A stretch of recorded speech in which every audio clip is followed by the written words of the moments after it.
Taux d'incidence, pic, deuxième, troisième, quatrième vague, confinement et test PCR, ces termes devraient maintenant vous être familiers. Mais vous devez vous demander quel est le lien avec mariage.net.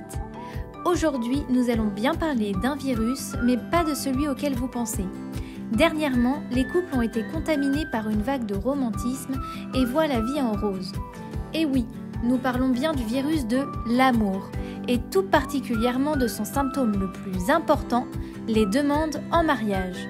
Chez mariage.net, nous avons constaté l'augmentation du taux de contamination de ce virus, connu sous le nom de pic d'amour dans le jargon professionnel. Le nombre de demandes s'est multiplié de manière exponentielle, annonçant une vague de mariage pour les prochaines années. Nous avons donc mis nos meilleurs professionnels à contribution et avons décidé d'étudier ce nouveau syndrome. Nous vous livrons aujourd'hui les résultats. Commençons par parler du taux d'incidence pour 100 personnes dans notre pays. 77% des mariages en France ont été précédés d'une demande officielle. Comme vous le voyez, ce virus se propage rapidement et surtout, il est assez saisonnier car la plupart des demandes en mariage sont faites pendant les périodes de vacances, en particulier à Noël, puis au mois de juillet et février.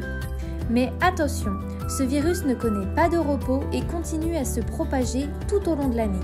Ce n'est pas un mythe, le fait de mettre un genou à terre se perpétue et se fait encore pour 40% des demandes en mariage.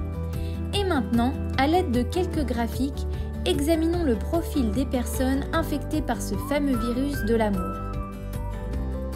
Comme vous pouvez le constater, en général, les hommes sont plus susceptibles de demander l'autre en mariage.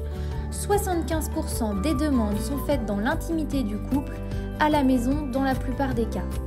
En général, l'âge moyen est supérieur à 30 ans, les personnes se fréquentent depuis plus de 3 ans et vivent ensemble depuis un certain temps.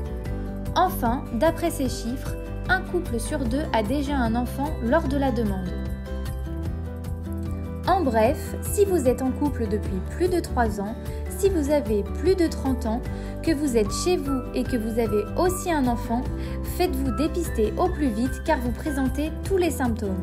Il y a de fortes chances que l'un ou l'une d'entre vous demande la main de l'autre. Si c'est déjà fait, félicitations car vous êtes déjà immunisé et heureux en mariage. Quoi qu'il en soit, rappelez-vous que l'amour guérit tous les maux. À la prochaine!